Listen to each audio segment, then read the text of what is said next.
বদমাইশ ওটার নাম কি?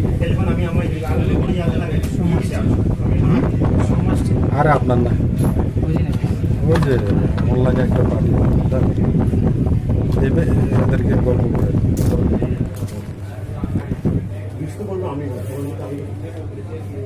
এটা আমি না, আমি আপনাকে আপনার যদি বলেন যে একদম রুডলি বলেন যে আমি আপনাকে চেঞ্জ করি, তাহলে আমি সেটা দিতে পারবো। কিন্তু কথা না না বল, আমার প্রোডাক্টটা যদি পারতেছি না, সেজন্য আমার কাছে যে সেটা আপনি পাচ্ছেন না, কিন্তু আমার প্রোডাক্ট ঠিক আছে। আমি এটা আমার দেব, আমার কোম্পানিকে কি বলবো, আপনার জন্য ঠিক নেই, আমার প্রোডাক্ট ঠিক আছে বস, এটা আপনার পার্সোনাল আপনার পার্সোনাল ইস্যু। অবশ্যই প্রবলেম ছিল, অবশ্যই স্যার প্রবলেম। আমি এটা আপনাকে যদি আমরা না পারি বলে আমি আপনাকে অবশ্যই চেঞ্জ করে দেব, কারণ আমার কিছু না, আমি জানি আমার এটা যদি সমস্যা আমি অবশ্যই আপনাকে চেঞ্জ করব। আমার জন্য সমস্যা, আপনার জন্য সমস্যা, কিন্তু আমার একটা সমস্যা না। এখন আমি যদি ইউজ করতে না পারি তাহলে আমি